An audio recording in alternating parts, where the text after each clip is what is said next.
Psychosis is an interesting condition in that you may not always be able to tell when someone is psychotic, while other times it may seem abundantly clear. We all know the stereotypical image of the madman who's ranting and raving in the streets, who is shouting to the sky, talking to seemingly nothing. That tends to be the image of psychosis that people go to when they think of it. But psychosis is not always that obvious. Not everybody's symptoms are right on display. And aside from that, even when their symptoms are right in front of you and you can see what's going on, you may not even be able to identify it. And I want to go into the variables for why psychosis may not be an identifiable illness despite being right in your face.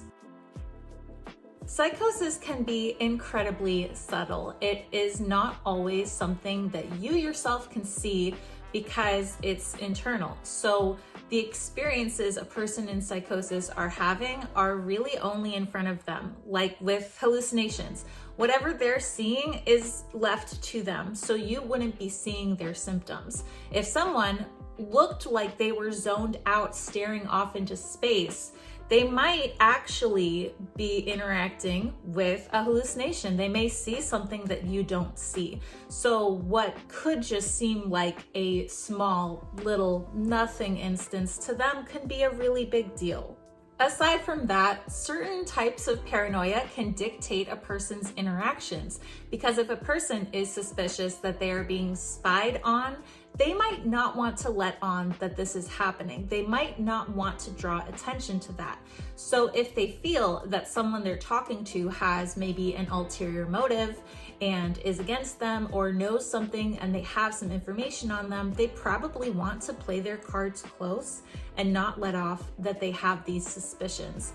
With paranoia, there could be a lot of other reasons for why someone might not come forward with their feelings. Usually, for me at least, I would be too afraid to tell someone what was happening. Sometimes it was because I wanted to pretend it wasn't real, and it wasn't, but I didn't know that. Other times it was because I'd think that I would be persecuted against. Like I'd think that if I told the truth about what was happening, I would be attacked. So there are a lot of reasons in regards to paranoia specifically for why a person might not let on that they're having symptoms. These are forms of masking, which is a way of hiding your symptoms.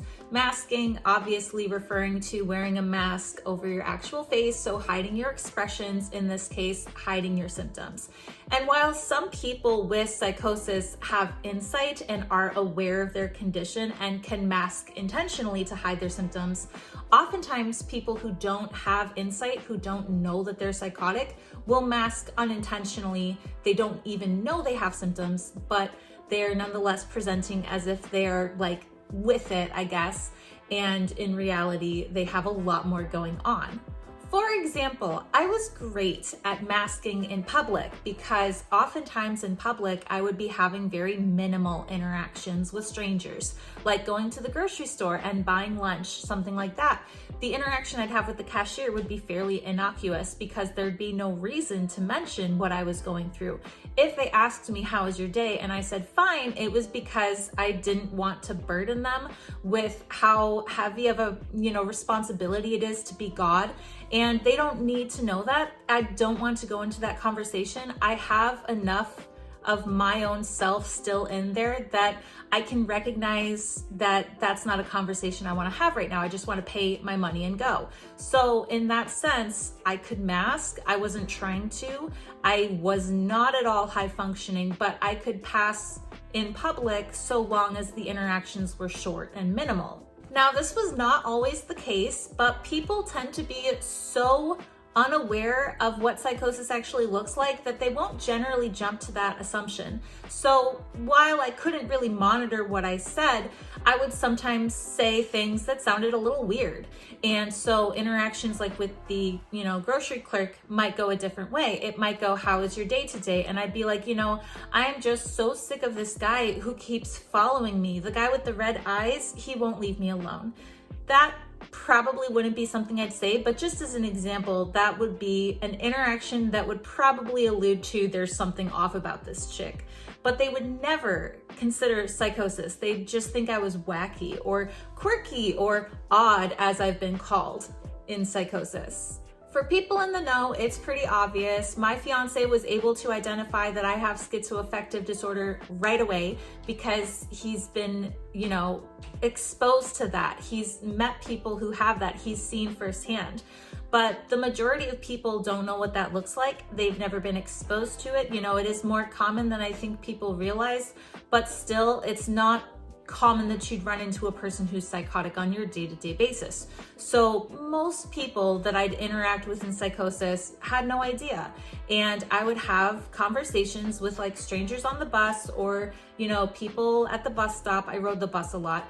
And I can remember some of them just being so strange and the people themselves being strange enough that it was a pretty good conversation. It didn't make sense, but it was a good conversation. Like this one time when I was riding the bus and this guy was talking to me about clouds, and he was just pointing out how beautiful the clouds were that day. And I started talking about how I drew meaning from the clouds and how they spoke to me and they came to me as God's face, and the clouds would be different shapes that I would interpret as messages from God. So that was really strange, but it was still a good conversation because he kind of rolled with it. You can have pretty good conversations talking about really weird stuff because chances are everybody's got a little weird in them. I guess you could say masking is on a bit of a scale depending on how clearly you can present yourself and how much a person knows about psychosis. Because the truth of the matter is, even if you don't present yourself clearly and you do come across as if there's something going on there, a lot of people don't know enough about psychosis to realize that that actually means anything. Another variable in why people have trouble identifying psychosis is that we don't have enough education about mental illness in general, let alone psychosis. I had crippling depression from the age of 4 that had mostly to do with growing up with PTSD. I was raised in an abusive household, but it wasn't until high school when my sister was diagnosed with depression that I even knew what that word meant. And I had heard it. I didn't know it was an illness. I thought it was synonymous with sad or bummed. And I did not realize that this was a disorder that I had. And upon finding out what depression was, I was floored. I was like 14. And you'd think at that point, having been severely depressed for 10 years, you'd at least come across the word. But the lack of education around mental illness in my community was so lacking that I had no idea what this was. And it got to a pretty bad point in our community where kids were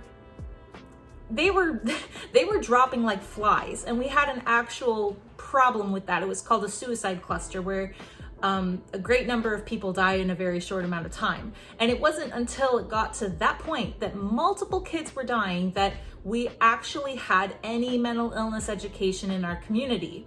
The education was rudimentary. It wasn't anything taught in schools. It was essentially like a list of therapists and their phone numbers that were on flyers stapled around the high school that you were directed to by the school therapist or whatever. Like, there was a counselor and a lot of kids were going to her, and she would always just direct them to this collective of like priests and therapists and psychiatrists, and they would essentially, deal with you, but there wasn't really any talk of anxiety or depression, let alone the severe mental illnesses like psychosis and DID and OCD and BPD and all the acronyms. I think in a lot of cases, it isn't until a person has their first episode of psychosis that they have any exposure to psychosis or education around psychosis, unless they have a family member with a history of schizophrenia or drug-induced psychosis or any other event.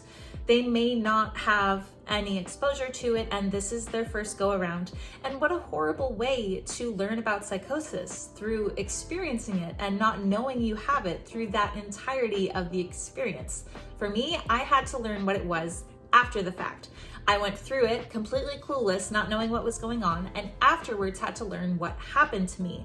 And I feel that it shouldn't have to get to that point. I feel that this is something that could be commonly taught in schools, just a unit in health class about mental illness, so that it doesn't have to be severe enough that someone's having like a full-blown break, where we can at least identify the symptoms coming on and prevent it through first episode psychosis treatments, which are available, but you have to know what you're getting into.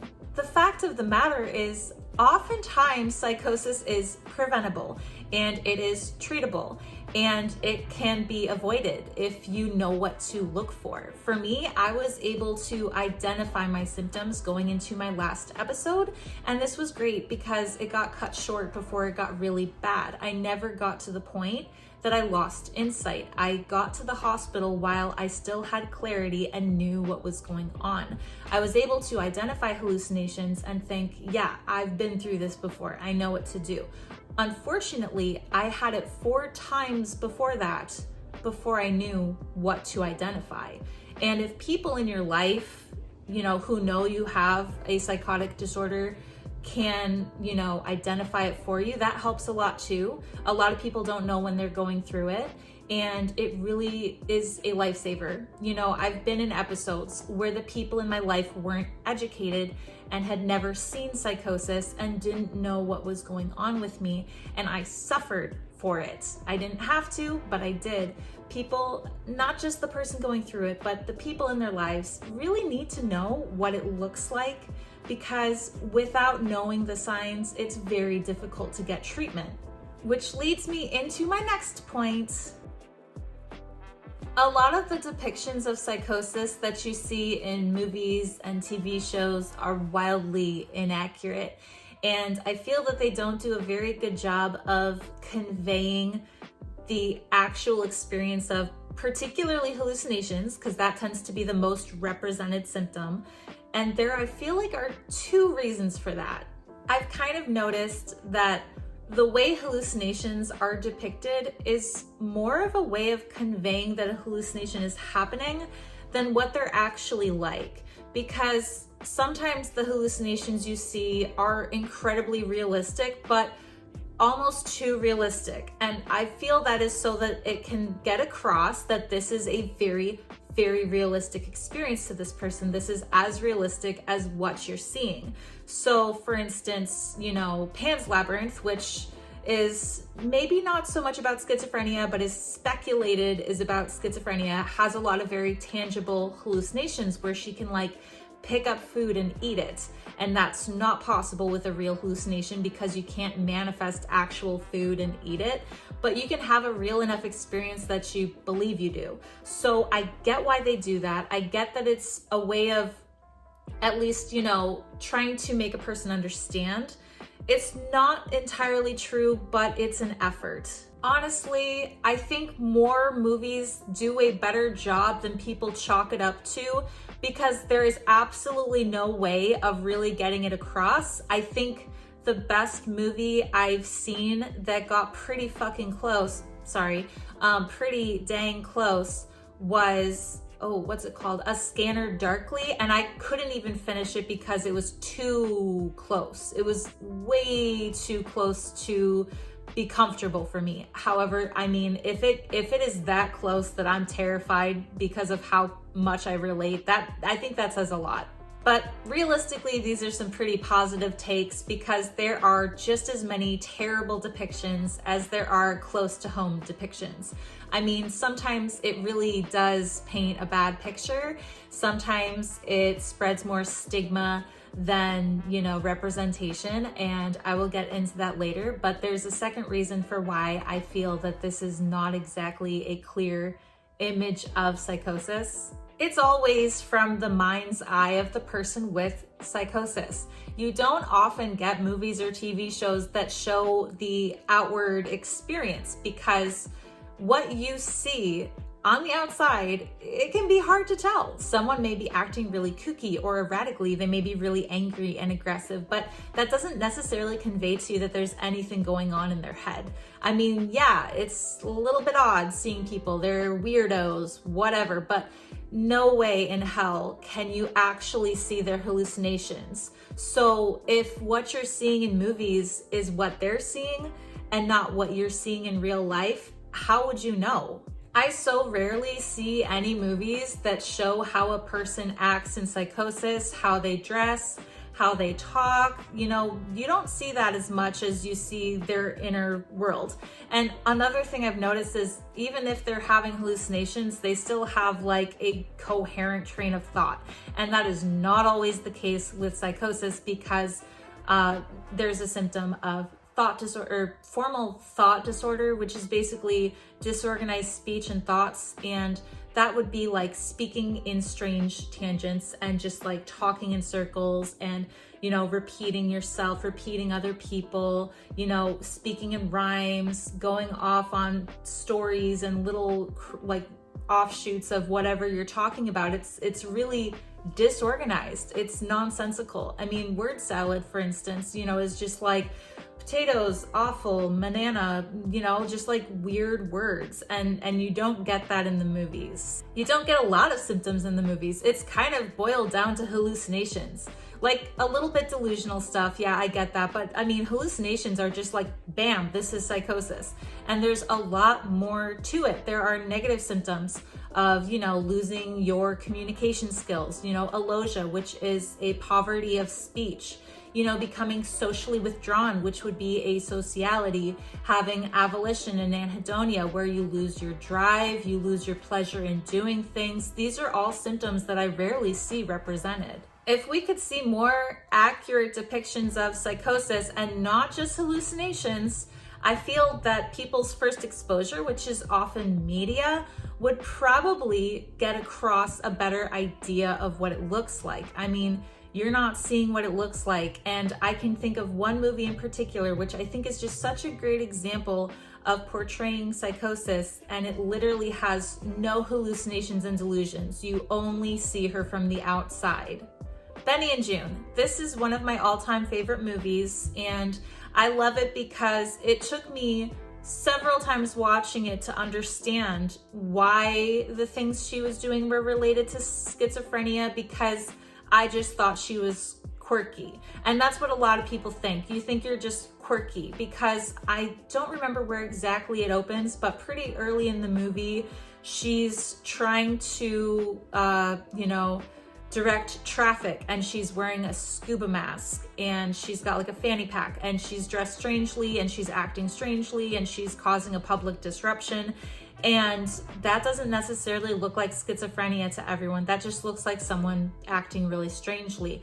We don't know to look for that oftentimes because that's not what you see in the media.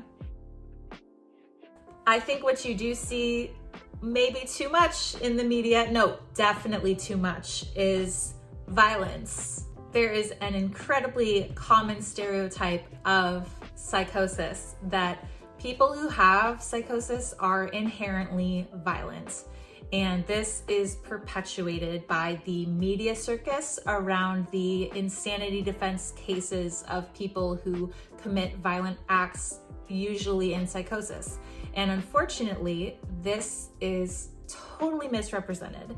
And the story is completely taken and just run with. I mean, what really happens in those cases is often so far from what you hear about in the media.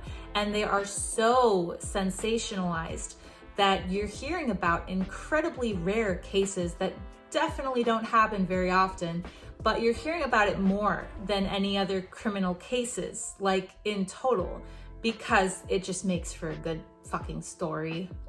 Only 1% of criminal cases in the US court system are not guilty by reason of insanity.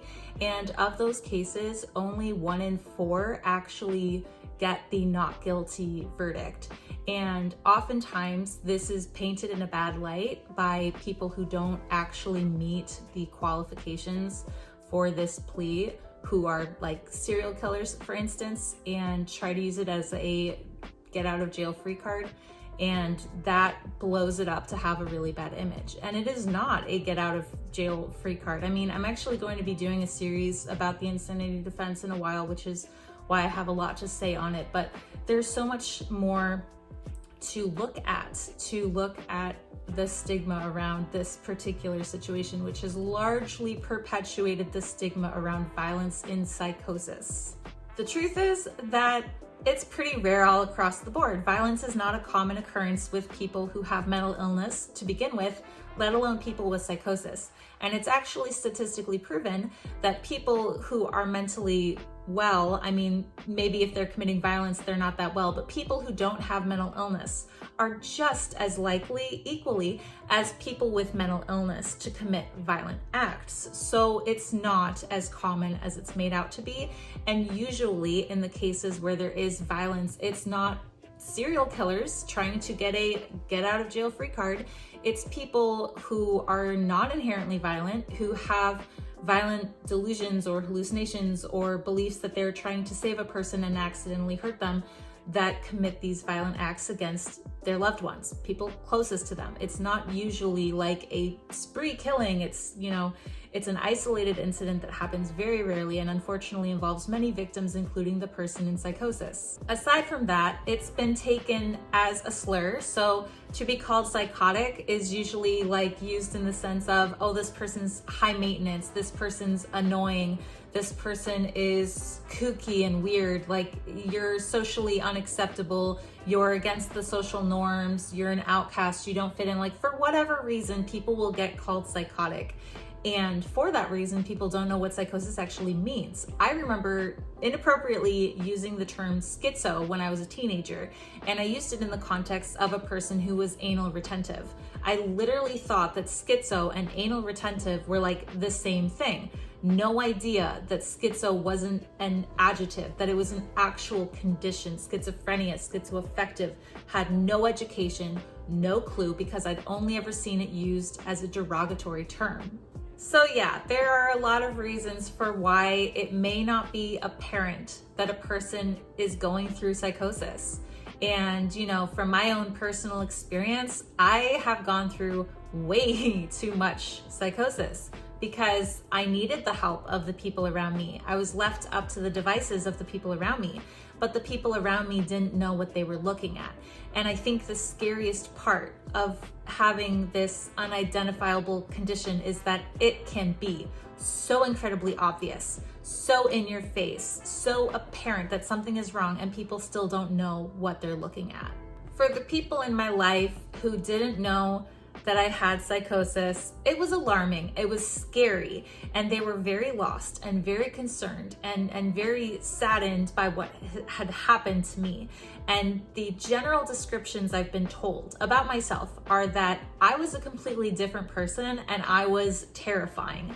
And pretty much all across the board, that's the word that's used, is terrifying. So I guess specifically that was the one. I was a terror. And this is coming from people who either didn't know I had it or were coming into the situation, finding out I had it and seeing for themselves, oh, you weren't kidding, she is terrifying. Because I would say really freaky things, you know, asking like, what have you done with my babies? I don't have kids. And things like, I know you killed my brother. Things that are just scary to hear in general and very off-putting when they're coming from a person who is paranoid. And when you're paranoid, you tend to seem a little distraught, you know, oh my God, what's going on? You know, asking people all the time, like, do you know what this is all about? Do you know what's going on with this? What does this mean? What do you know about this? You know, very erratic behavior.